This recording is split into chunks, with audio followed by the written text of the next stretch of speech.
आज की online class में उपस्थित सभी विद्यार्थियों का स्वागत है।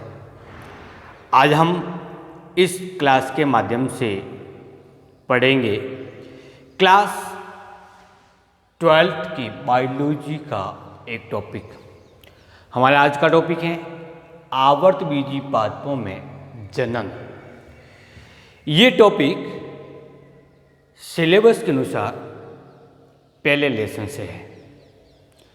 12वीं के जीव विज्ञान के प्रारंभिक 20 चैप्टर वनस्पति विज्ञान से संबंधित है, जबकि शेष जंतु विज्ञान से संबंधित है।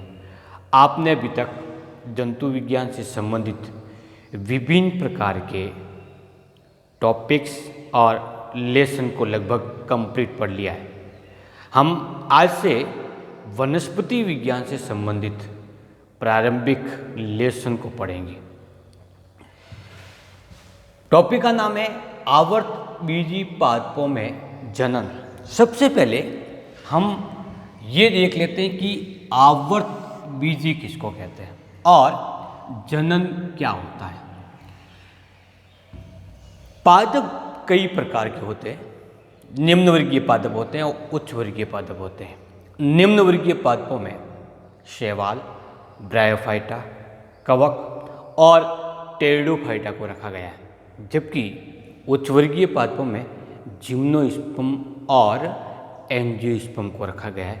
जिम्नोस्पर्म को अनावर्तबीजी कहते हैं, जबकि एंजियोस्पर्म को आवर्तबीजी कहते हैं। इसका मतलब ये दोनों ही प्रकार के पादप बीजीय पादप हैं। बीज का मतलब बीज निर्मित होता है निषेचन के बाद में अथवा निषेचन के बिना।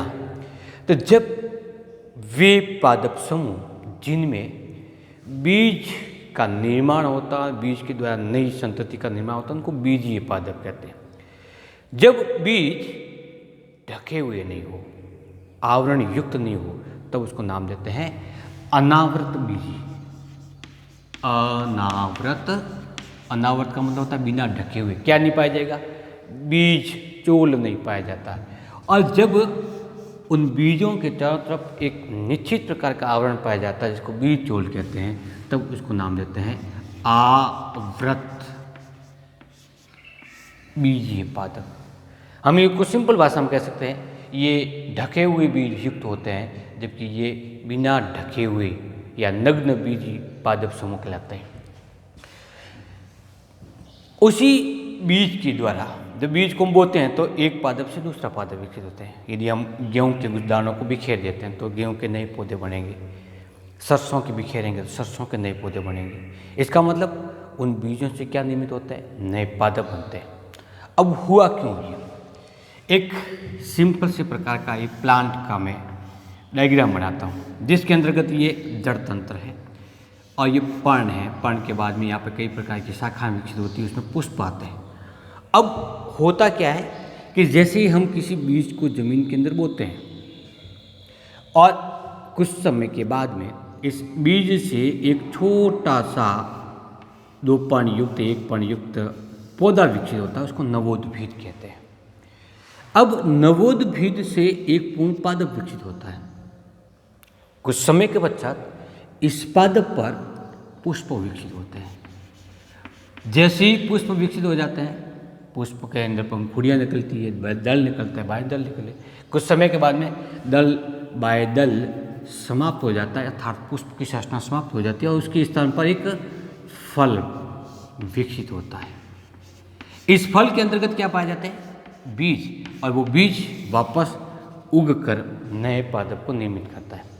लेकिन इस प्रक्रिया के दौरान हुआ क्या, हुआ ये कि बीज एक था, उसके द्वारा अनेकों बीज प्राप्त हुए।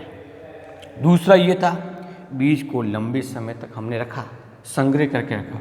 उसके बाद में एक निश्चित समय आया, तब हमने इसको उगाया। ये ही प्रक्रिया के द्वारा जनन की परिभाषा निकलती है और इसी प्रक्रिया के अंतर्गत इसका महत्व छिपा हुआ है। तो हम सबसे पहले क्या देखते हैं, इसकी परिभाषा क्या होगी। एक बीज से नया पादप बना और नए पादप से फिर क्या बना, बीज, और इस बीज से वापस कैसा बनेगा, उसी के समान बीज या पादप का निर्माण होगा। तो अर्थात पादप जीव है। जीव दो प्रकार के होते हैं, जंतु होता है और पादप होते हैं। तो हम पादपों के संदर्भ में बात करते हैं। ये भी क्या है? सजीव है, जीव है। तो हम परिभाषा क्या निकालेंगे? जीवों में पाई जाने वाली वह प्रक्रिया जिसके द्वारा नई संतति का निर्माण करता है। कौन सी प्रक्रिया? इसमें पुष्प विकसित हुए, पुष्प के बाद में फल बने, फल बनने के बाद बीज बने। इसके दौरान भी कई प्रकार की क्रिया होती होगी जो हमें दिखाई नहीं देती। तो जीवों में पाई जाने वाली वह प्रक्रिया, वह क्षमता जिसके द्वारा नई संतति का निर्माण होता है, उस प्रक्रिया को हम क्या नाम देंगे? जनन कहते हैं। परिभाषा होगी कंप्लीट। अब इसका महत्व क्या है? महत्व को थोड़ा सा लिखते हुए चलते हैं अपन। महत्व क्या? नंबर 1, पहला है संतति का निर्माण। अब ये हुआ क्यों कि जैसे ही पौधे के लिए अनुकूल परिस्थिति समाप्त होगी, प्रतिकूल परिस्थिति विकसित होगी, तब जाकर के संतति का निर्माण होगा। आपने सुना भी होगा और आपने देखा भी होगा कि एक पौधे को हम लगातार यदि पानी देते रहते हैं तो वो धीरे धीरे बढ़ता जाता है, वृद्धि होती जाती है, वो इसकी कायिक वृद्धि हुई। लेकिन अचानक उसको पानी देना कम कर देते हैं, हम पानी दे ही नहीं रहे हैं, तो होगा क्या? उसकी कायिक वृद्धि रुक जाएगी, उसके ऊपर क्या आ जाएंगे? पुष्प आ जाएंगे। इसका मतलब पौधे में क्या प्रक्रिया हो रही? पौधे को लग रहा है कि उसके लिए अनुकूल परिस्थिति नहीं है, जल की कमी होने वाली, इसलिए वो खुद नष्ट होगा पानी के अभाव में। नष्ट होने से पूर्व अपना अस्तित्व बनाए रखने के लिए बीज का निर्माण करेगा। वो बीज प्रतिकूल वातावरण से उस पौधे को सुरक्षित रखेगा। इसका मतलब क्या हुआ? अपना अस्तित्व बनाए रखने के लिए पौधों में अथवा जीवों में प्रक्रिया पाई जाती है। तो दूसरा क्या आएगा महत्व में? इसका अस्तित्व बनाए रखने हेतु। आप इसको साथ साथ में लिख भी सकते हैं, वीडियो को पॉज करके आप नोट्स के रूप में उसको कंटिन्यू लिख सकते हैं। तीसरी स्थिति, क्योंकि इसमें यदि वो लैंगिक जनन की प्रक्रिया से हो रही है तो नए वातावरण के अनुकूलित लक्षणों का विकास होगा। अर्थात पहले वाला पौधा जो नवनिर्मित पौधा है, संतति पौधा है, वो पैतृक पौधों की तुलना में थोड़ा सा नए गुण युक्त होते हैं जो वातावरण के अनुकूलित होते हैं। तो एक पौधे से दूसरा पौधा जब निर्मित होता है तो उसमें नए लक्षण विकसित होते हैं। ये एक उद्विकास की प्रक्रिया है। तो हम लिख सकते हैं इसको, उद्विकास हेतु जनन आवश्यक है। और एक करैक्टर इसका और लिख देते हैं। कौन सा करैक्टर? बीज के रूप में है, और वो बीज लंबे समय तक हम संग्रहित कर सकते हैं, साल भर के लिए, 2 साल के लिए, 5 महीने के लिए, 6 महीने तक। इसका मतलब हम उस पौधे को, क्योंकि पौधे बीज से ही पौधा निर्मित होगा, तो पौधा किस स्वरूप में? बीज स्वरूप में। तो उस पौधे को बीज के स्वरूप में लंबे समय तक संग्रहित कर सकते हैं। और इसी के साथ में बीज को हम एक स्थान से दूसरे स्थान पर ले जाएंगे, पौधों का प्रकीर्णन होगा। जैसे किसी राज्य के अंदर कोई पौधा उग रहा है, आम उग रहा है, मध्य प्रदेश के अंदर आम की खेती ज़्यादा होती है, तो हम वहाँ से बीज को ला करके राजस्थान में बोएं या दूसरे राज्य के अंदर ला कर उसको बोए, तो वहाँ से पौधा ट्रांसफर हुआ, प्रकीर्णन हुआ। जनन के द्वारा बीज का निर्माण होता है और बीजों के द्वारा पौधों का प्रकीर्णन भी होता है। प्रकीर्णन एवं क्या लिखेंगे इसको? प्रतिकूल परिस्थिति से या प्रतिकूल वातावरण से सुरक्षा हेतु।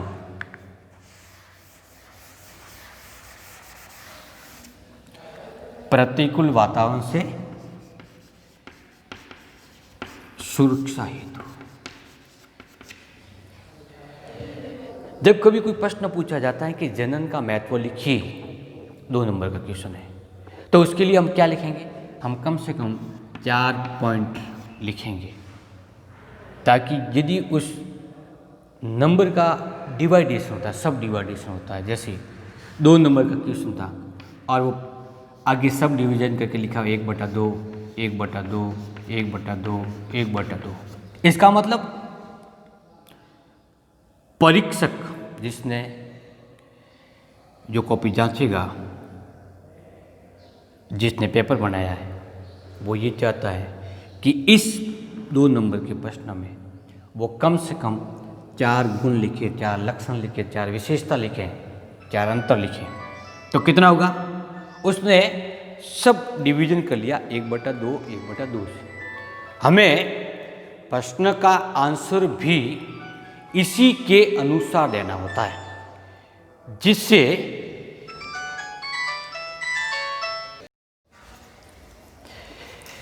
पादपों में पाए जाने वाले जनन और जनन के महत्व के बारे में हमने डिस्कस किया। एक छोटा सा टॉपिक है। ये भी डिस्कस किया कि प्रश्न कैसे आता है, उसका उत्तर कैसे दिया जाएगा। इसके बाद में टॉपिक को थोड़ा सा हम आगे बढ़ाते हैं। हमें ये पता है कि पादपों में 2 प्रकार की पीढ़ी पाई जाती है।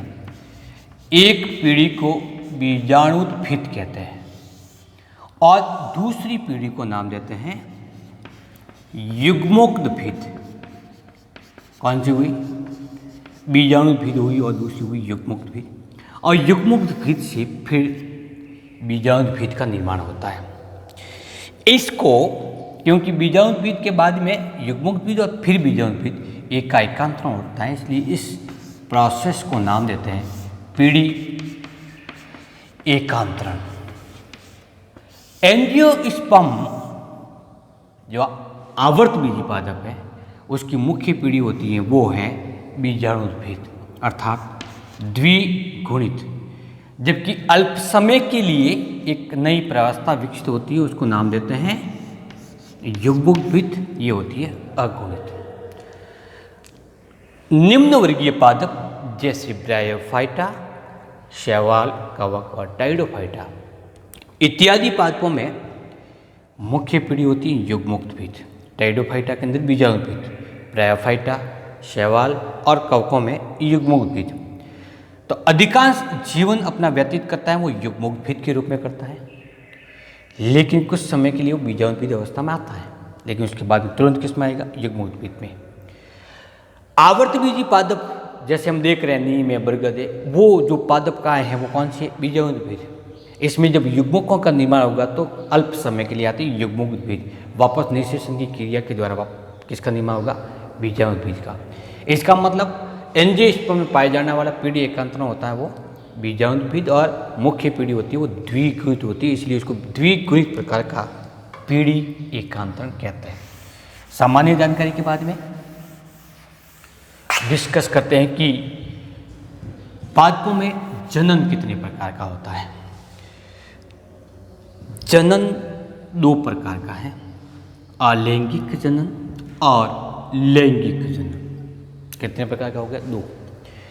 लैंगिक जनन होता क्या, इसके बारे में थोड़ा सा पहले डिस्कस कर लेते हैं।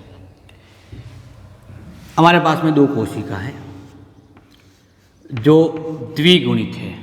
एक कोशिका A है और दूसरी कोशिका B है। ये B कोशिका, ये भी कैसी है? ये भी द्विगुणित कोशिका। इन कोशिकाओं को नाम देते हैं जनक कोशिका अथवा जनक नाम देते हैं। अब जनक कोशिका से क्या होता है? एक विभाजन होता है विशेष प्रकार का, उसको नाम देते हैं अर्धसूत्री विभाजन। इस विभाजन के अंतर्गत क्या होना चाहिए? होना ये चाहिए कि जनक कोशिका से निर्मित होने वाली कोशिका अगुणित होती है। कैसी होगी? अगुणित कोशिका। इन अगुणित कोशिकाओं को क्योंकि आगे जाकर के संलयन में भाग लेंगे, युग्मक संलयन की क्रिया को संपन्न करेंगे, इसलिए हम उसको नाम देते हैं युग्मक। अब ये युग्मक वापस जुड़ते हैं, संलयन करते हैं, तो कितना बनाता है? द्विगुणित कोशिका का निर्माण करते हैं। इसी को हम पुत्री कोशिका या संतति कोशिका के नाम से जानते हैं। अर्धसूत्री विभाजन द्वारा युग्मकों का निर्माण हो रहा है। एक युग्मकीय, 2 युग्मकीय, तो इसको हम युग्मक जनन भी कह सकते हैं। युग्मक जनन। आप ये कहोगे कि अर्धसूत्री विभाजन के द्वारा कुल 4 कोशिकाओं का निर्माण होता है, 4 कोशिका ही बनती है, लेकिन चारों कोशिका की सूत्र गुणित गुणसूत्रों की संख्या समान होने का मैंने इसको कितने में लिखा? केवल एक कोशिका के रूप में लिखा। अब दो प्रकार के युग्मक है, इसमें से एक युग्मक को हम नर युग्मक के नाम से जानते हैं और दूसरे को मादा युग्मक के नाम से। इसका मतलब मादा युग्मक जिस कोशिका से, जनक कोशिका से उत्पन्न हुआ है उसको मादा जनक नाम देंगे, और जिससे नर युग्मक बने हुए वो नर जनक कहलाएगा। जनन की वो प्रक्रिया जिसमें युग्मकों का निर्माण और युग्मक संलयन होता है, उस जनन को नाम देते हैं लैंगिक जनन। क्या कहेंगे? उसको हम लैंगिक जनन से परिभाषित करते हैं। लेकिन यदि ऐसा हो जाए कि एक द्विगुणित कोशिका है, वो द्विगुणित कोशिका डायरेक्ट एक द्विगुणित कोशिका का निर्माण करता है, इसको हम बीजाणु कहते हैं, और इस बीजाणु के द्वारा सीधा ही नए पादप का निर्माण हो, नई पुत्री कोशिका का निर्माण हो जाता है, बनेगा ऐसा। तो वो प्रक्रिया जिसमें युग्मकों का निर्माण नहीं हुआ और यदि होता है तो युग्मकों का संलयन नहीं होता है, ऐसे जनन को हम किस नाम से पुकारेंगे? अलैंगिक जनन से। लैंगिक जनन में कितने जनक भाग लेते हैं? 2। और लैंगिक जनन में कितना जनक भाग लेगा? 1। लैंगिक जनन में किसका निर्माण होगा? युग्मकों का। और लैंगिक जनन में कौन सी जनन संरचना बनेगी? बीजाणु।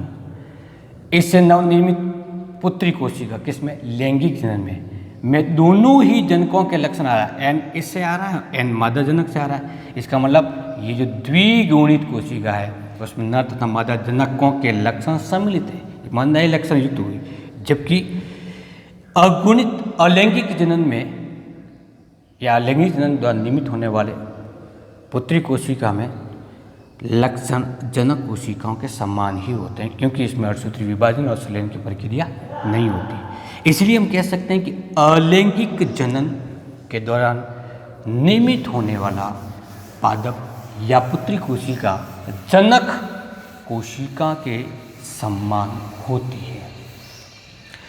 अलैंगिक जनन में 2 जनक भाग लेते हैं, नर तथा मादा, जबकि लैंगिक जनन में 2 जनक भाग लेता है, नर तथा मादा जनक, जबकि अलैंगिक जनन में केवल 1 जनक प्रयुक्त होता है। लैंगिक जनन पादप के जिस संरचना से विकसित होता है, जिस संरचना के द्वारा संपन्न होता है, उसको नाम देते हैं पुष्प या फ्लावर। फ्लावर की स्ट्रक्चर कैसी होती है, किस प्रकार से लैंगिक जनन की प्रक्रिया संपन्न होती है, हम इसको दूसरे और तीसरे पाठ के माध्यम से विस्तार से समझेंगे। तो आज क्या समझे? अलैंगिक जनन के कितने भाग होते हैं, कितने प्रकार होते हैं। अलैंगिक जनन को हम 2 भागों में विभक्त करते हैं, अनिश्चित बीजता और कायिक परिवर्धन। सबसे पहले देखते हैं कायिक परिवर्धन क्या चीज होती है। एक पादप है जिसमें एक मूल तंत्र है। इस मूल तंत्र के द्वारा, मूल तंत्र के ऊपरी भाग वाला प्रोतंत्र है जिसमें लीफ होती है, शाखाएं होती है, फ्लावर विकसित होते हैं, पुष्प विकसित होते हैं। अब मूल, तना और पर्ण के साथ साथ में पुष्प। अब पुष्पों में पाए जाने वाली पुंकेसर और स्त्री केसर जनन संरचना है, जबकि इसका दल बाह्यदल होते हैं वो कायिक भाग होते हैं। तो ये सभी भाग कायिक भाग कहलाते हैं। कौन सा भाग कहलाएंगे? कायिक भाग। अब ये कायिक भाग सीधे ही नए पादप को निर्मित करने में सक्षम हो तो हम उस जनन की प्रक्रिया को नाम देते हैं कायिक परिवर्तन। कैसे? जैसे तने को काटा और काटने के बाद में उसको जमीन के अंदर रोप देते हैं। कुछ समय के बाद में आधारी भाग से जड़ें विकसित होगी और शीर्ष भाग से पर्ण विकसित होगी, तो नया पादप बन गया। अब मान लेते हैं तने के मैंने 10 टुकड़े किए तो कितने पादप बनेंगे? 10 पादपों का निर्माण होगा। परिवर्धन फास्ट हो रहा है। अथवा ठीक इसी प्रकार से मूल के छोटे छोटे टुकड़े करके रोप दिए, पर्ण के रोप दिए या पुष्प के संरचना भी इस प्रकार की संरचना प्रयुक्त हो सकती है, तो हम उसको नाम देते हैं कायिक परिवर्धन। अब हमने क्या किया है, इसके टुकड़े किए, टुकड़े करके जमीन के अंदर रोपा है, या इससे एक नया शाखा विकसित होती है, उस शाखाओं को अलग कर देते हैं तो नया पादप विकसित हो जाता है। इसमें कहीं पर भी समसूत्री या अर्धसूत्री जैसा विभाजन नहीं हुआ है, क्या नाम देंगे? कायिक परिवर्धन देंगे। कायिक परिवर्तन में कौन सा भाग लिया? कायिक भाग लिया। अब कायिक परिवर्तन कितने प्रकार के होंगे? 2 प्रकार के। एक तो प्राकृतिक कायिक परिवर्तन और दूसरा होगा कृत्रिम कायिक परिवर्तन। कितने प्रकार के होंगे? 2 प्रकार के। हम इनको विस्तार से नेक्स्ट क्लास में डिस्कस करेंगे कि प्राकृतिक कितने प्रकार के होते हैं और कृत्रिम कितने प्रकार के होते हैं, कैसे ये प्रक्रिया की जाती है।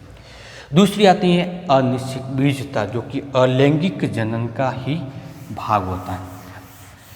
क्या होता है ये? तो आपने पढ़ा होगा कि पुष्प में एक स्त्री केसर पाया जाता है। ये स्त्री केसर जिसका अग्रभाग होता है, ये वर्तिकाग्र कहलाता है। ये भाग क्या कहलाती है? वर्तिका कहलाती है। इसको क्या नाम देते हैं? अंडाशय कहते हैं। अंडाशय में क्या पाया जाता है? अंडाशय में पाया जाता है बीजांड। अब होता क्या है?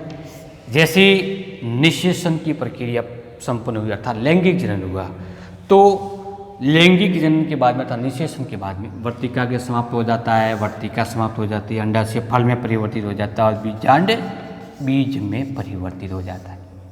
जनन की परिभाषा में ये देखा था आपने, पैतों में ये देखा कि बीजों का निर्माण होता है और इस बीज के द्वारा नए पादप का निर्माण होता है। ये कब होता है? बीजांड उसी स्थिति में बीज में परिवर्तित होता है जब निषेचन की प्रक्रिया संपन्न होती है।